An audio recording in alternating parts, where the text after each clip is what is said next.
What's up, guys? Adam Milstead here, coming to you from, well, my home, aka the garage, and this is where I get set up before I head out to any type of tournament or just any time out on the water.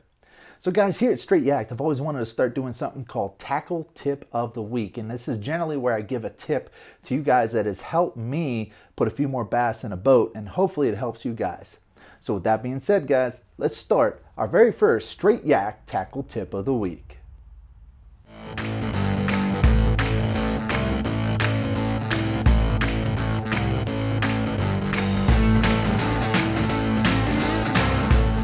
So guys, this year has been an incredible year for me as far as bass fishing. Now, 2020 has been a crappy year for a lot of us, and well, we understand why, but 2020, as far as bass fishing goes, amazing. This year I got two of my personal bests, both largemouth and smallmouth. The largemouth was 22 inches long, 6.5 pounds. The smallmouth was 21 inches long, 5.5 pounds. Both incredible catches I'll remember for the rest of my life.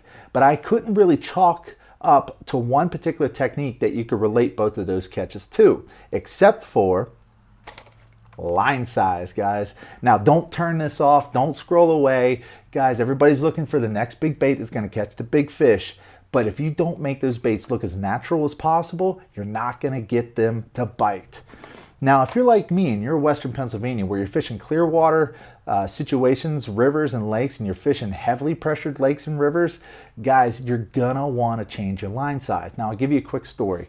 Last weekend, I got an opportunity to fish the Kayak Anglers of Laurel Highlands 4-chapter event on Bald Eagle State Park. Now, this is a clear water reservoir that is heavily pressured by both pleasure boaters and club tournaments. There's a tournament every single weekend on this lake, and I'm talking pulling these bass out, taking them to the weigh-ins, and dropping them back off.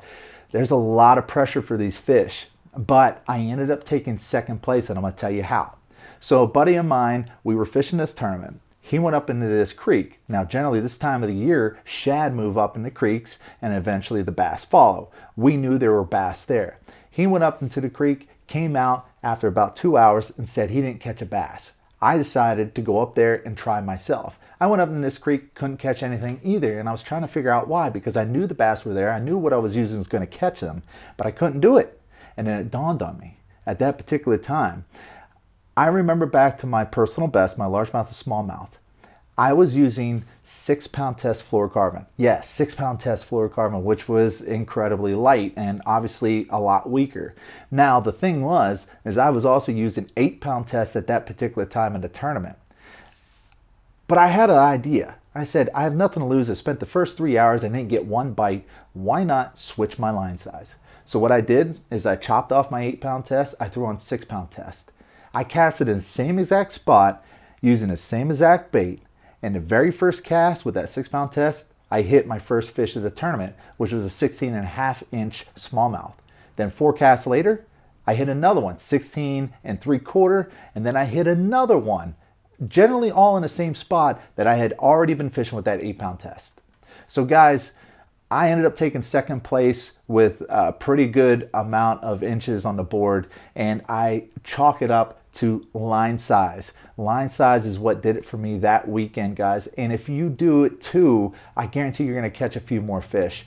If you're having trouble like me and you were using 10-pound test fluorocarbon, try downsizing the 8-pound test. If you're using 8, downsize the 6, whatever it may be. But guys, I guarantee you, if you are having trouble catching fish, downsize your line and you're probably going to put in a few more.